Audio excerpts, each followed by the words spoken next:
Before we dive in, a quick note. If you want weekly tools to grow and lead your business, sign up for my free newsletter at stevebreda.com/newsletter. Good day, dear listeners. Steve Breda here with the Management Blueprint podcast, and welcome Alex Fernandez, the CEO of Synergy Orthopedic Specialists, a team of surgeons and specialists that believe in providing patients with an integrated approach to musculoskeletal, I'm glad I could pronounce this, medical care through 15 locations throughout San Diego. Alex, welcome to the show. Thank you.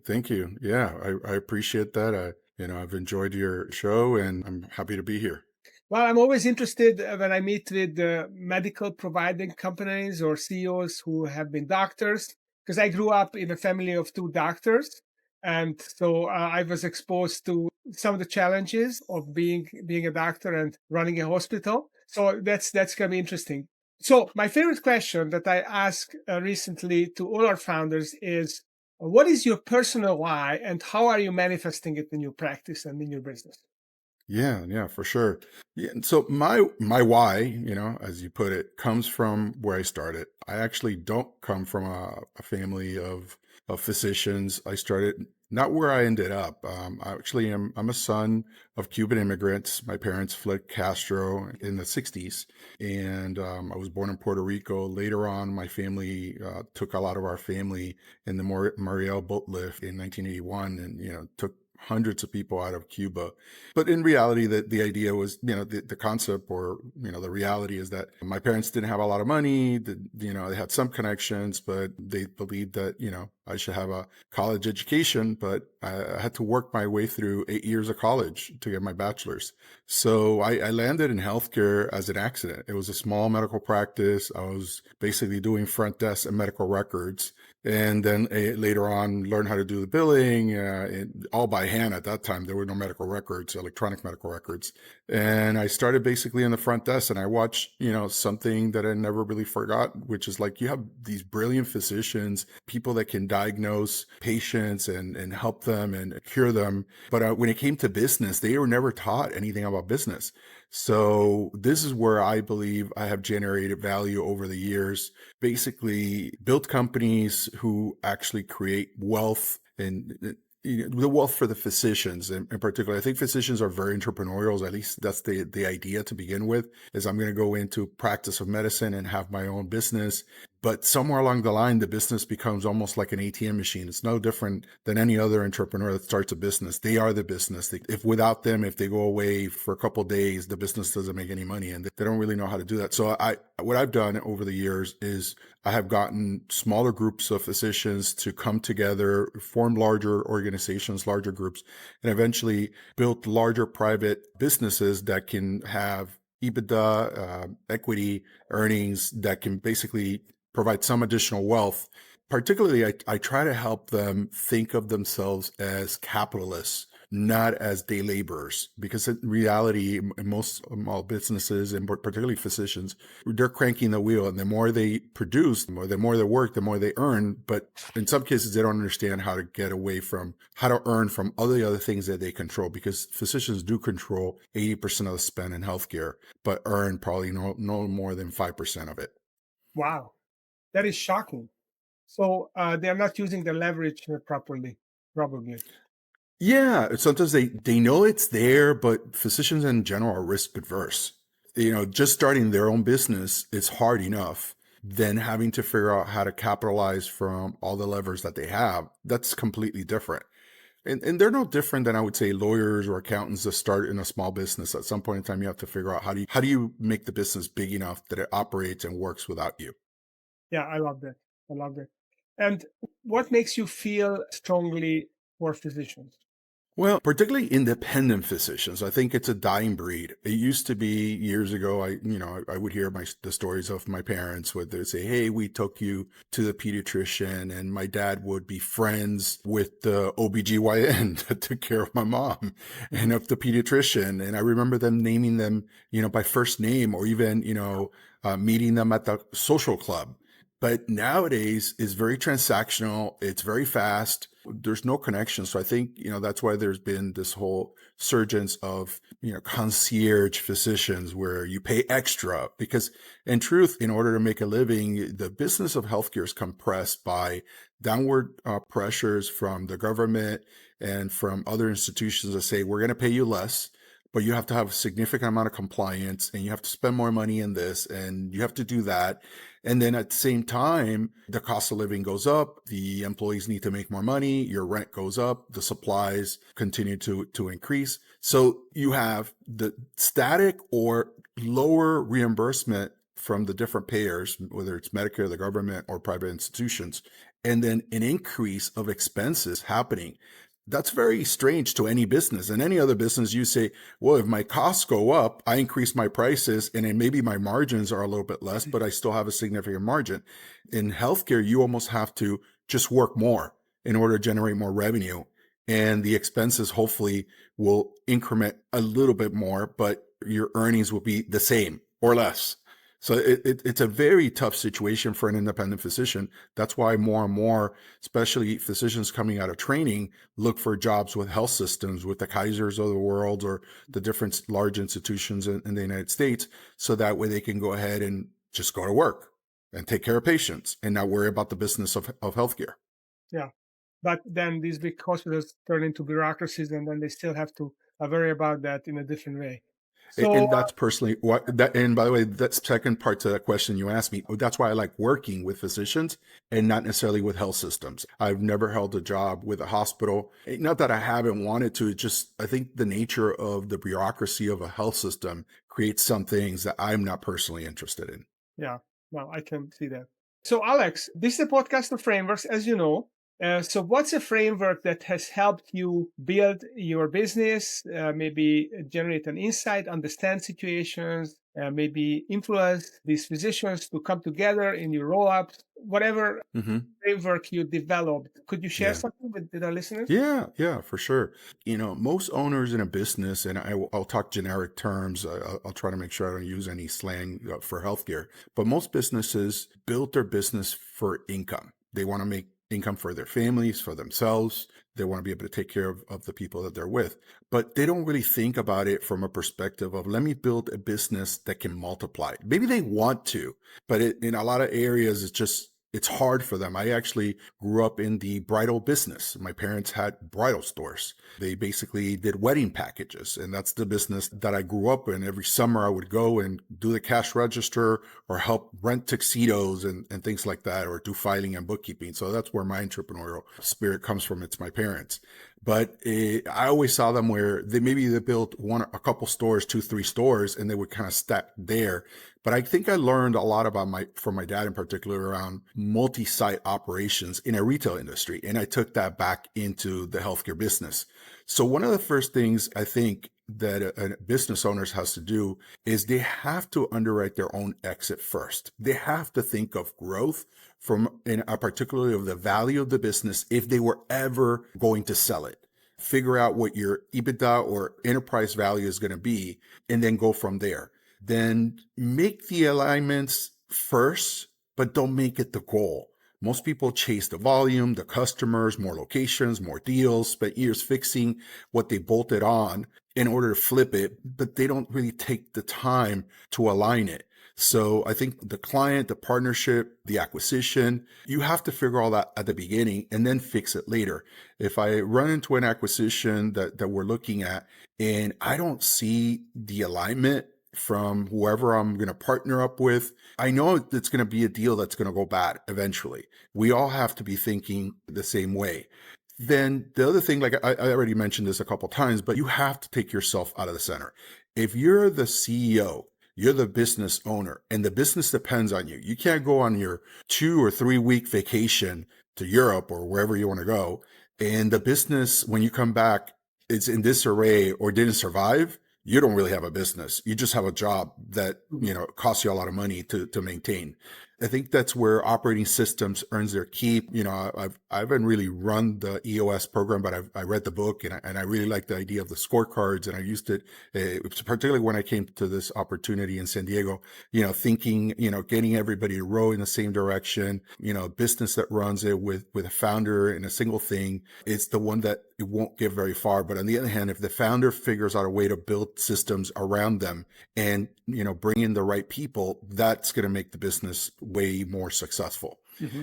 And the last one I would say is own the margin around your core. Don't just sell the core service. Figure out what else you have. And I think in healthcare in particular, I was mentioning this, doctors control a significant amount of what happens to a patient, but they don't figure out ways to vertically integrate the business to have access or have the opportunity to earn some revenue and some earnings from the actual business they refer to. So what I've done over the years, particularly in gastroenterology, I grew a medical practice of gastroenterologists. A couple of them came together, and it was around 50 million in revenue when I came in. And one of the first things I started doing was figuring out, how do we add, let's say, imaging services? So we added CT. How do we add infusion services? Because back then there were some significant drugs that were coming into market around infusion. But later on we said, hey, we have an investment in an ASC, but why don't we do the investment so the investment's part of the group? So all the doctors can benefit from that. And when we actually equitize the business in the future, that could be part of our exit. There's equity there. And then the next question was, well, why don't we sell the prep that we give people before they get to colonoscopy? So we got licensing around pharmacy. And then we said, well, what about anesthesia? What about pathology? And so on and so on. So when I went to New York City and I ran a dermatology group, we built a path lab for the derms. When I came here to the orthopedic group, we had a PT locations, expanded to multiple PT locations, improved the contracts around durable medical equipment, the bracing, even added anesthesia, and started our own ambulatory surgical center. So always trying to figure out, how can you vertically integrate the business to try to capture as much as you can from the client that's in front of you. Not only just from a money perspective, but also from an experience perspective, being able to provide all under one roof and being able to give the patient, the customer, a great experience, not just providing great, you want to provide outstanding medical care. The quality medical care is kind of like a base. And if you go to a doctor, you expect to get better. Mm-hmm. But what we see in healthcare a lot is that people don't think about, like we, in our offices, we say, thank you for choosing Synergy Orthopedics. We know patients have a choice. So we have to develop a model that allows the patient to say, hey, I want to go here because these guys have it all under one roof.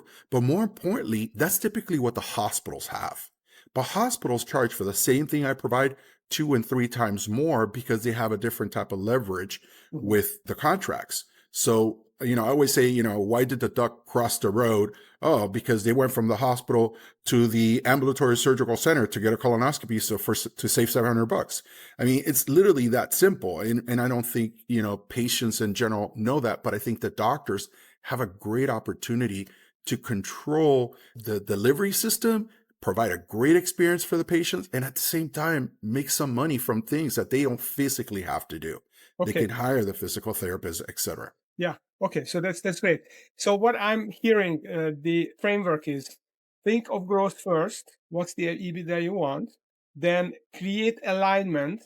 Take yourself to the center, build systems, and build margin around your core business. So that's wonderful. Now, step 2, I'm not 100% clear on. So you said make alignment with partners, but don't make it the goal. What do you mean by that? Well, because particularly I've been involved in private equity medical groups. So with private equity, you have cash, you have leverage, so you can go and buy. In private equity to a degree, that they want growth. But I've been in deals where the thesis was, for example, we're all going to be rowing in the same direction with the same flag, same brand, and we're going to transfer from there were 4 medical groups. So 4 different distinct medical groups, and we're putting them together under one, what's called a management service organization, a management company, and basically form one larger group. But that was never aligned because the doctors in their head said, you're acquiring me. So you're buying this magnificent, outstanding business. Now, why do you want to change my electronic medical records? Why do you want to change the way we do our, let's say, revenue cycle management or billing? Why do you want to change our brand? Our brand is fantastic. even though they were all called dermatology, blah, blah, blah, something and something. So you have to make sure that the people that you're going to go ahead and bring on board, whether it's through acquisition, merger, or just, employment, that they really believe in your story, that they believe in the core vision of the business, not just try to go ahead and put people in there Mhm. and make more deals, get more locations, spend more years. And then you put all these things together and you bolt them up, but you spend more time trying to fix it. In my gastro health and the ortho business, we always started with, let's make sure we have our house in order before we go out and start growing the organization and adding more to what we have. The last thing you want to do is add more and then find out that you have to Yeah, spend more time fixing it. no, that makes sense. But then you qualified it. You said don't make it the goal. Don't make alignment the goal. So how does it becomes the goal? What's the risk there? So no, so make it the gate, not the goal. Meaning the alignment is extremely important, but you want the alignment to be the one thing that puts you together.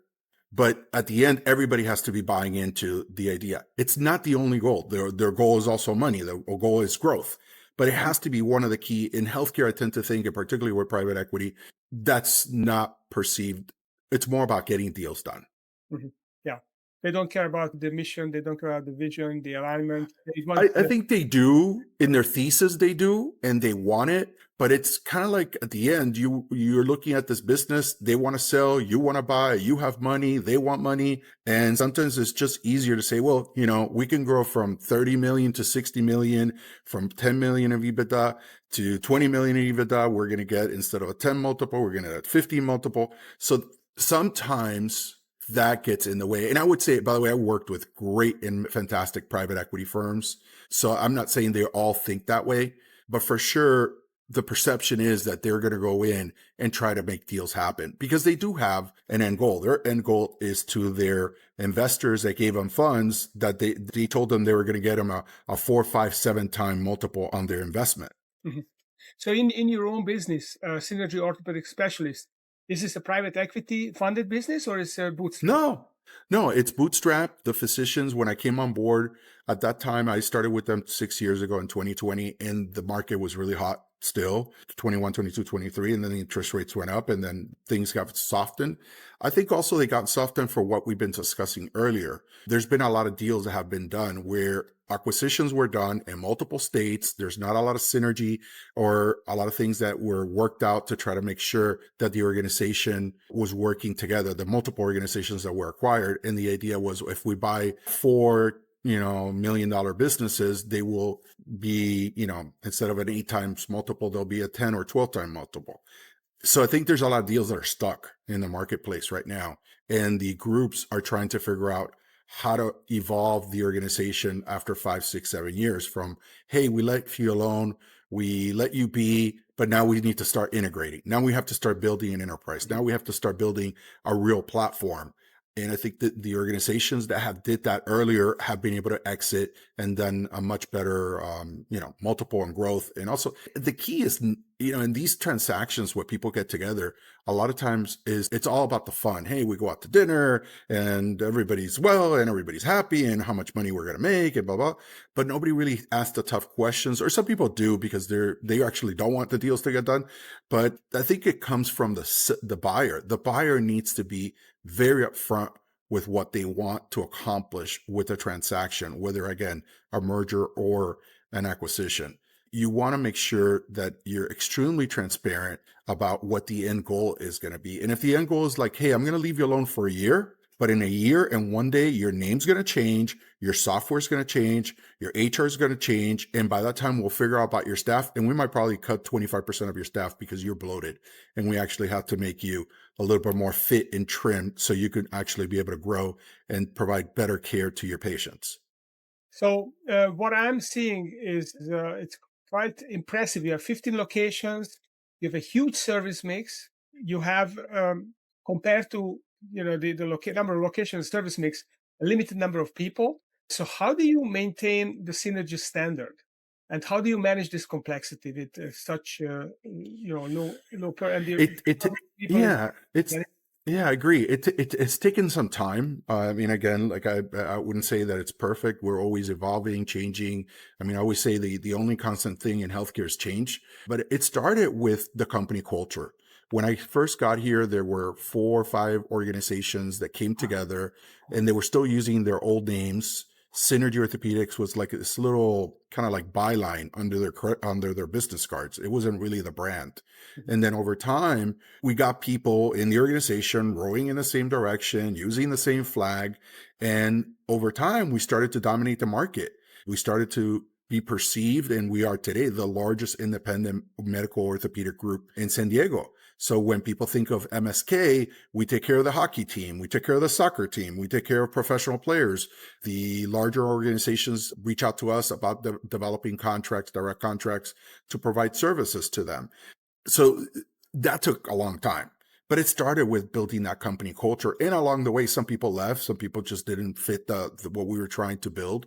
And it wasn't just me. I didn't do this by myself, of course. The reality was we built a team around, what we were trying to create.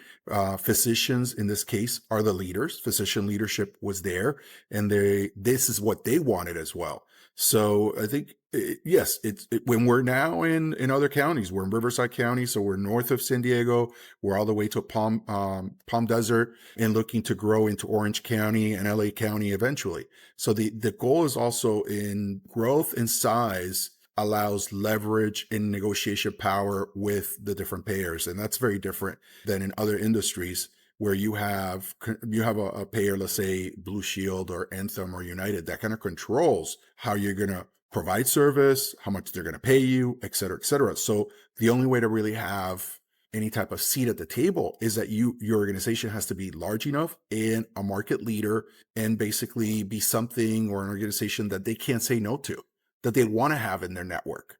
Mhm. So that's how we've been able to do this over the last 5-6 years now. Mhm.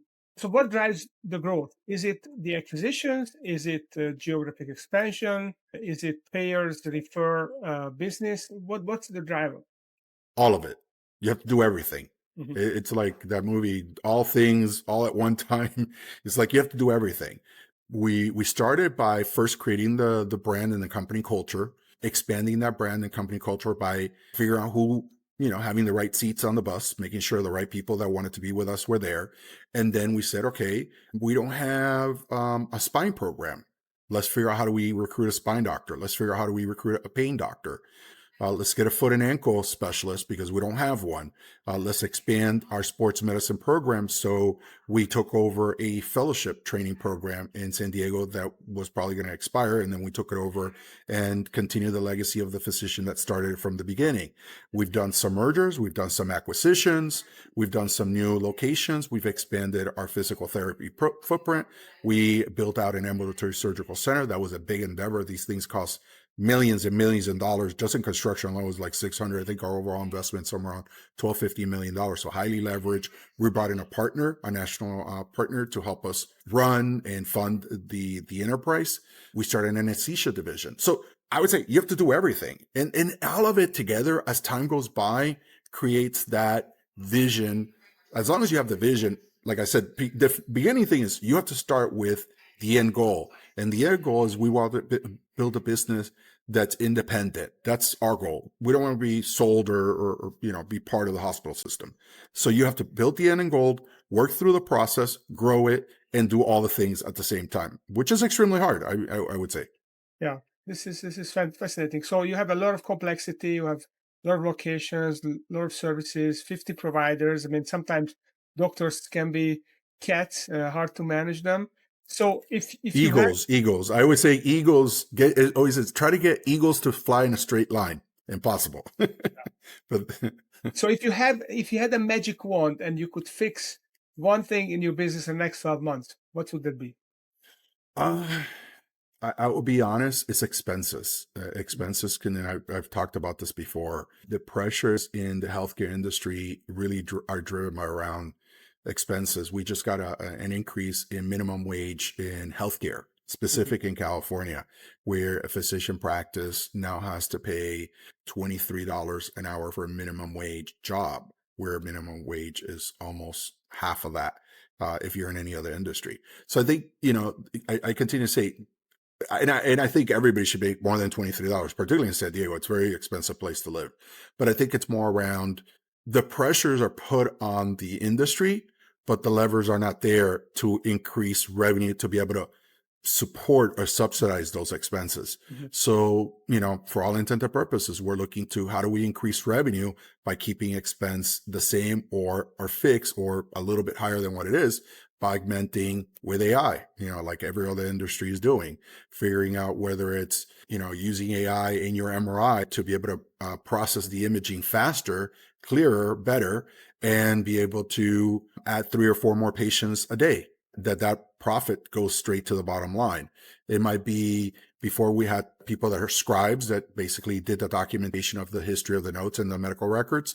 Now doctors are using, they've been using voice recognition for a while, but now you're doing ambiance AI, where basically it's listening to the conversation with the patient, of course, with the patient's approval, and being able to document all that information into the record much faster, quick, and better and more precise, and so on. Answering the phones, being able to, when the patient gets a statements, we typically send out statements every two weeks. But when we send thousands of statements. So we get thousands of phone calls. You can't get all those phone calls when somebody says, I owe $50 and I don't know why.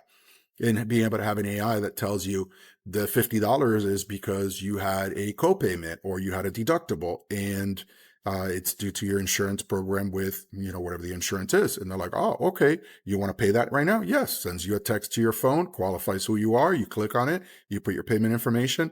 The information goes in. The payment gets posted. Nobody got involved. AI took care of the whole process. So we're trying to figure out how to assist the staff without having to let go. At least my intent is not to let go of people. My intent is to try to make sure that we do the best job possible and using AI to augment the process, not to replace the staff. I feel I get very worried in general about, what's going on with AI as an industry, where people are saying, well, I'll use it as my assistant. I use it as this. Well, I started in the front desk. If there are no front desk jobs, how could I have been the CEO of this multi-million-dollar organization if I didn't get a foot in the door to begin with? So I feel we're very worried for my kids, that are growing up, one studying to be a psychologist, the other one's in marketing. How are they going to learn and grow in an industry or a business if they can't get their foot in the door? Mm-hmm. Yeah, that is a concern. I don't know if you can fix it, but I'm worried about it too. So, Alex, who would you like to listen to this podcast and to take action? And what kind of action should they take? Well, I think it's generic. I always say, I have an MBA in healthcare administration, but I could have gone and done any type of business. Like I said to you, I grew up in the retail industry. So I think it's more around, if you're an entrepreneur and you have talent and you've worked really hard at doing something, you have to figure out how to hire the right people so that they could do a job that maybe you don't know how to do, how to scale up the business by investing in it, making sure you don't look as your business as a ATM machine or a salary that pays you every week or every period of time, but look at it as you're an entrepreneur, a capitalist. You're building an organization, you're providing jobs for people, but at the end, the business has to give you more than your salary. There has to be equity in the enterprise, and that's the money you'll be able to use to maybe have leverage or to use in order to at that next location, or look at what's the next opportunity, whether you're, again, a doctor or you're running a retail organization that wants to have multiple locations. The key is think of the end goal, and the end goal, not necessarily that you're going to sell, but what is it going to be? What is the business that, like the one you have, valued at, and how have they grown? Look and listen to other people like yourself, Steve, and all the different things that you do in regards to building that journey of the business, and figure out how to take the next step and the next step and the next step. It doesn't happen overnight. You don't get from a $50 million company to a $150 million company. It took me 7 years to get there. But it's done by augmenting and adding features and adding services, or but doing it very intelligently, thinking it through, not just adding it for the sake of adding it. Then, like I said before, then having to bolt it on and try to fix more of the problems, creating more problems. No, fix your house, figure out where you're at, Make sure it's earning any equity. Maybe you have to reprice. Maybe you have to figure out how the business needs to run a little bit nimbler. Maybe you have to use technology, whether it's AI answering the phone because you're the guy that you have a pizza shop. What do you have to have answering people? Have the AI take the order, have the AI tell people to go to the website, and so on. So you can have pizzas going out of your store every 5 minutes. So for sure, there's great opportunities. And if you're a business owner, I want you to think that you can. It's not impossible. It can be done. You don't need an MBA. You just need to work hard and think it through and come up with a business plan and an idea on how you want to get there. Yeah. Well, this is very inspiring. So if you are a founder, you're running a business or you're about to start a business, look at what Alex has done. He was a son of Cuban immigrants, came to this country, built from nothing a 15 location, 50 provider, a medical group, and works with private equity, advises companies as well. Follow his example. So, Alex Fernandez, thank you for sharing your wisdom on the show. And if you're listening and you enjoyed this Steve, conversation, the same. stay tuned because I have a couple of exciting entrepreneurs every week to come on the show and share their secrets with you and frameworks. So, thanks for coming, Alex, and thank you for listening. That's it for this episode. Keep moving your business forward. Subscribe at stevebreda.com/newsletter.